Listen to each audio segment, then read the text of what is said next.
Good morning, students. Today I am discussing the next continuation of our earlier lecture, that is the magnetic field due to a solenoid by using Biot-Savart law. Actually, first I want to say that what is solenoid?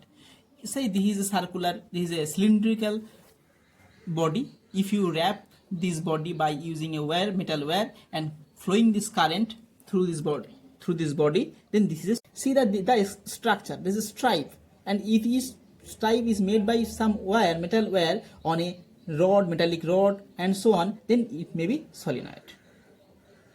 Okay. Now we want to find out the magnetic field due to a solenoid at an axial point, at the midpoint, and whatever may be. On things, just say solenoid is nothing but a summation of all circular coil. If you put side by side of all circular coil just like this, one by one, and you get a solenoid. So magnetic field due to a small element of length, if you choose this length dx at the point, say P, this one, P is this one. If you want to find out magnetic field at the point of P due to its elementary length dx, is nothing but a magnetic field due to a particular circular coil. This will be dB equal to now mu 0 by, in our previous expression we already show that magnetic field is mu 0 I square by 2 into square plus square whole to 3 by 2. So there is a term mu 0 I by 2. Okay, just I use this relation mu 0 I square by 2 into square plus, here's P point is x0 from the left end, and this dx is at a distance x from the left end, so it will be x0 minus x whole square whole to the power 3 by 2, and we choose elementary step dx, so here will be dx, and we choose the magnetic field, calculate along the x direction, so the magnetic field direction is along x direction. This is nothing but the general, that is, we choose this elementary step dx, and we want to find out magnetic field at P due to this dx, and we apply the previous application formula of magnetic field due to a circular coil at an axial point, that is mu 0 I square by 2 into some distance square plus some distance square whole to the 3 by 2 into dx. But it is important that in case of solenoid there is a number of turns, that is number of turns. This one, number of turns. There is a number of turns per unit length. You can use this term, or I can write, for this case, n is the total number of turns and L is the length of the solenoid.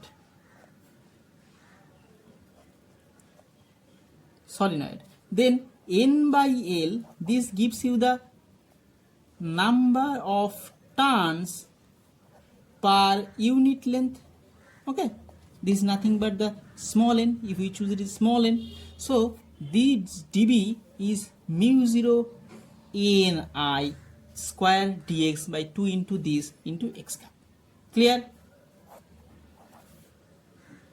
So n is the number of turns per unit length. So this is the dB. dB is the magnetic field at P due to elementary strip dx, or maybe a single circular wire of thickness dx. Okay, now if you want to find out the total field, you have to integrate. For integration of all these things, I first generalized this algebraical variable dx, a, x0, x, and so on in terms of trigonometry. That's why, because this in trigonometry we are easy to handle all this integration. Okay, now from this figure, this is a, this radius of the circular cross section, this is a, and this is x0, and this is x. Now see, this is x0 and this is a, so this portion is also a. Okay, and this portion is x minus x0, or x0 minus x. Clear? Now this a by x0 minus x gives you tan theta. If this is theta, then a by x0 minus x is nothing but the perpendicular by base is equal to tan theta. So from the figure, a by x0 minus x is equal to tan theta. We can write x0 minus x equal to a cot theta. Differentiate both sides with respect to theta.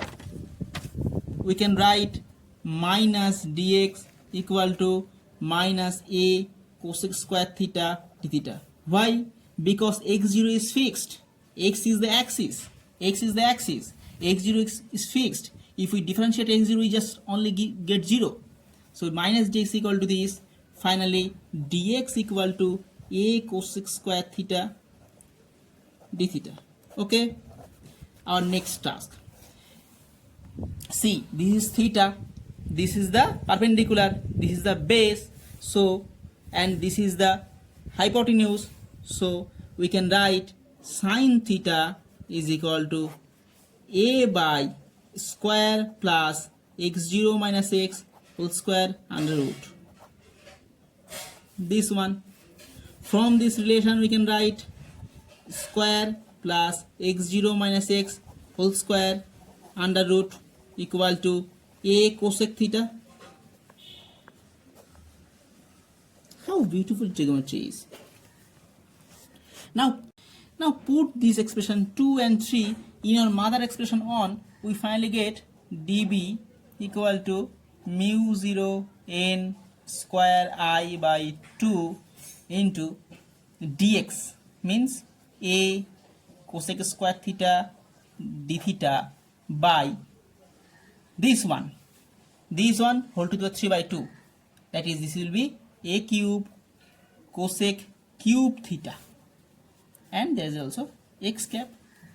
After simplification mu 0 n square I by 2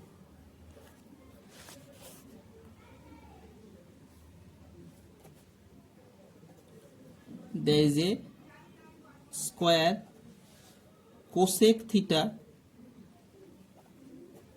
d theta into x cap, and finally it will be mu 0 n I,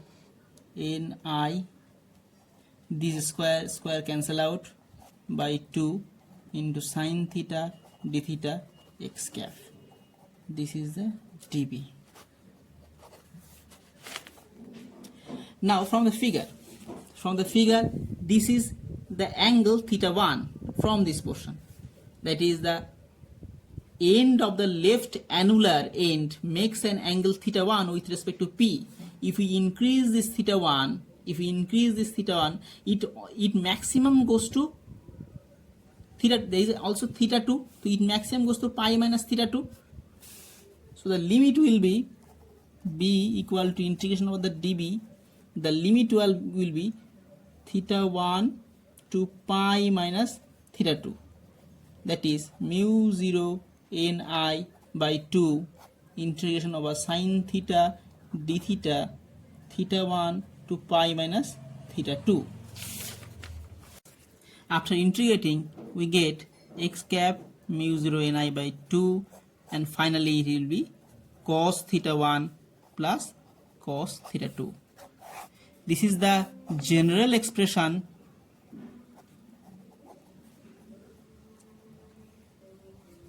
of the magnetic field at P. Now, special case. If we consider the solenoid is infinitely long, that is, if we choose this figure, is infinitely long, then theta 1 and theta 2 almost goes to 0. Why almost goes to 0? If from this angle this is theta 1, if it is too much large, from this is theta 1 is decreased, and is also large, theta 1 is also decreased, and finally it goes to 0. So for an infinite length, for a solenoid having infinite length theta 1 equal to theta 2 equal to 0. Put the value theta 1 theta 2 equal to 0 in the general expression. You get b equal to x cap mu 0 ni by 2 cos 0 plus cos 0, that is 1 plus 1, so it equal to x cap mu 0 ni. That is for infinite solenoid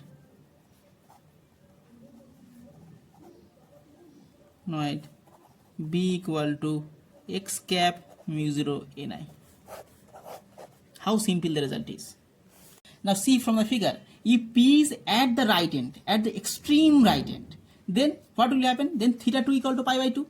Theta 2 equal to pi by 2. Okay. That is, if p is at the extreme right end, then theta 2 equal to pi by 2. Magnetic field B at end point equal to x cap mu 0 ni by 2 cos theta 1. If similarly, if p is at the left end, b end equal to x cap mu 0 ni by 2 cos theta 2. So at the midpoint of the solenoid, that is theta 1 equal to theta 2, b at midpoint equal to x cap mu 0 ni by 2 into 2 cos theta 1.